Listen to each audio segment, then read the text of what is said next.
From advertising to software as a service to data. Across all of our programs and clients, we've seen a 55 to 65% open rate. Getting brands authentically integrated into content performs better than TV advertising. Typical lifespan of an article is about 24 to 36 hours. If we're reaching out to the right person with the right message and a clear call to action, then it's just a matter of timing. Welcome to the MarTech Podcast, a Ben J. Schaap LLC production. In this podcast, you'll hear the stories of world-class marketers that use technology to drive business results and achieve career success. We'll unearth the real-world experiences of some of the brightest minds in the marketing and technology space so you can learn the tools, tips, and tricks they've learned along the way. Now here's the host of the MarTech Podcast, Benjamin Shapiro. Welcome to the MarTech Podcast. Today we're going to discuss how to build a go-to-market strategy. Joining us is Mark Donnigan, who is a marketing and business growth consultant. Mark designs and executes marketing programs that produce real business results for early and growth stage technology companies that need help launching their first product, opening a new market, or scaling further and faster sustainably. Yesterday, Mark and I talked about his strategy for building a go-to-market growth process. And today we're going to talk about engineering's role in marketing for that go-to-market plan. All right, here's the second part of my conversation with Mark Donnigan, marketing and business growth consultant. Mark, welcome back to the MarTech Podcast. It's great to be here. Thanks, Ben. Excited to have you back on the show and excited to continue our conversation from yesterday. We talked about building the go-to-market plan, and you've got a 4-step process. Remind me the 4 stages of the process. Absolutely. So it's capture, educate, engage, convert. So we capture the market's attention. We educate them on our point of view. We engage them and they engage with us, which is really causing the market to listen. And then convert is, they actually take action, which could be ultimately, of course, that means revenue. It means that they choose to buy, but there can sometimes be some interim steps there depending on what our goals are. Right. And so we have our 4-step process. And my takeaway from yesterday's conversation is that most people think about go-to-market as you mentioned that's kind of a flywheel. The fundamental principles of marketing is you have to have awareness and you have to get engagement and get some contact information and hopefully be able to, retain and sell.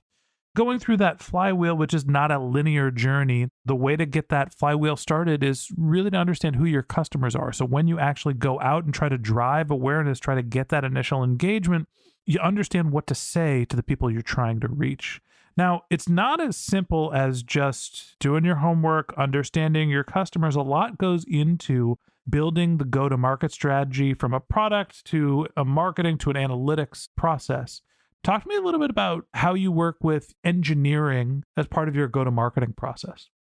So I have a lot of experience here because I primarily work with technical founders, and usually these are sales where we're coming to market with a solution that there is a need, but maybe that need is not fully identified. Or in some cases, we are looking to build sufficient awareness for the need that then there's a reason to buy, the solution. So what I find is that, first of all, I'll start by saying that it's very natural for product or technical founders to, of course, they understand what they built very well. I hope so. Yeah.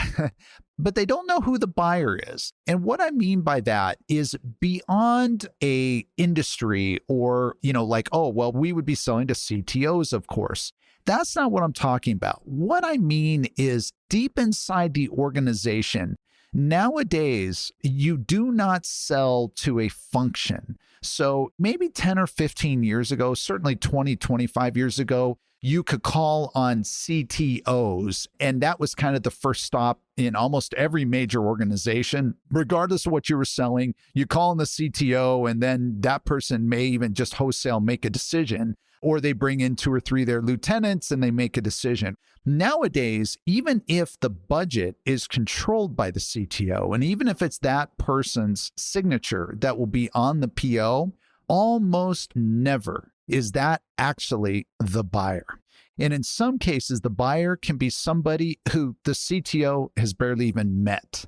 And what I mean by that is that in many technical sales and many B2B sales contexts, there are subject matter experts who ultimately the organization has said, hey, we hired this person as the one or two or three or handful of experts in this one area where we're planning to make a purchase decision. And it doesn't matter if they are fairly high up in the organization or fairly junior. They're the subject matter expert. And if they believe this is the right move, then we go with that. If they don't, we don't go with that.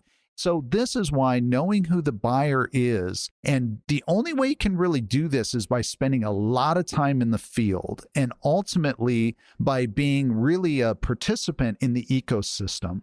The second thing is, often I find that technical founders don't really know what the need of the market or the buyers who are going to consume their product is. So the assumption is, hey, we're better, faster, cheaper. So why would they not want to talk to us? Well, what's the real need? How are they really using the solution? What are they really doing? And if we don't have a clear understanding of that, then it's going to be very, very difficult when we go into a selling context because we're just going to be missing our sales messages are not going to be connecting.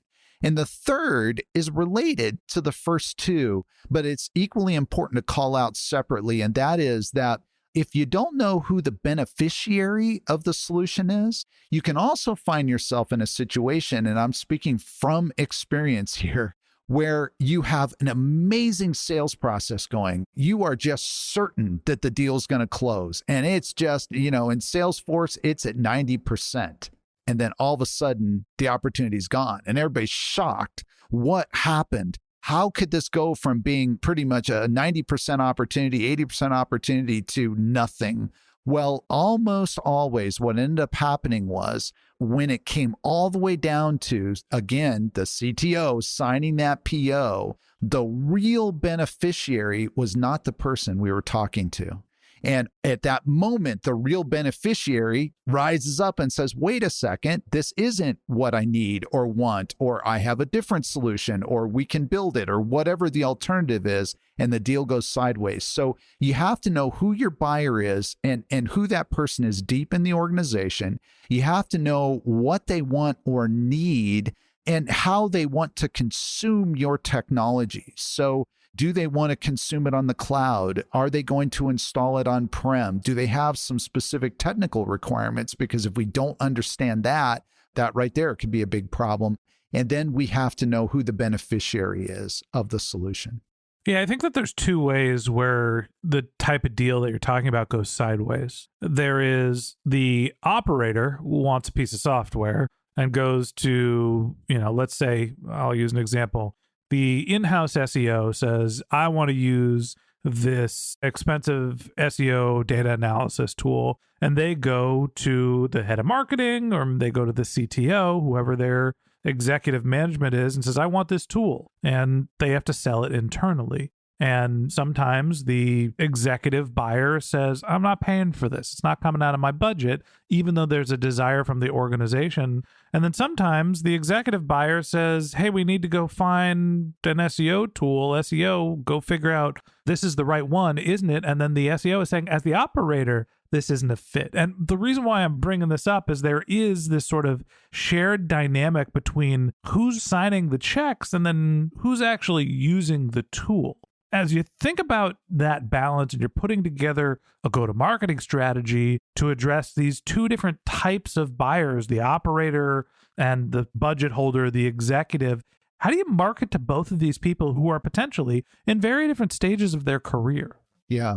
And thinking about very different things. So first of all, I really like that you called out the operator as a function, because I also find that the operator in certain contexts can be much more risk adverse. In other words, they don't want to take risk because their KPIs might be around uptime or, various things. Now, in your example, like SEO, it's not that case, but not too long ago, I was selling software into very, very large video services. So think like any of the streaming video entertainment services you might watch, Apple, Netflix, etc. So what's really interesting is that depending on who in the organization and what their responsibility is, the more operational they were, the harder it was to sell them, because they're sitting here thinking, we're not losing subscribers today because there's something inherently wrong with our service. In fact, people are ecstatic. They use it. They love it.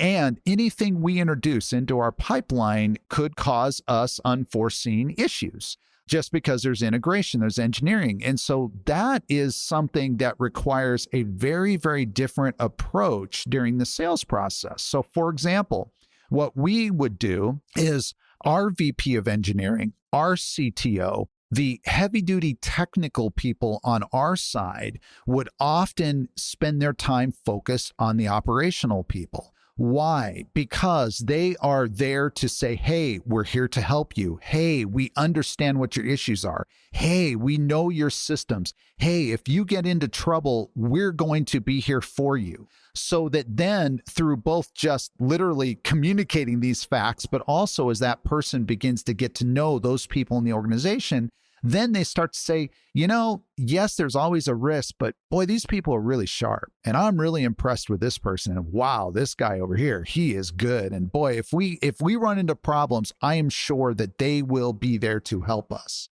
So I understand the notion behind marketing towards the operator. That creates an internal advocate, but I do think that there's got to be some value towards also marketing towards the executive, the signing party. Talk to me about whether that's valuable or not.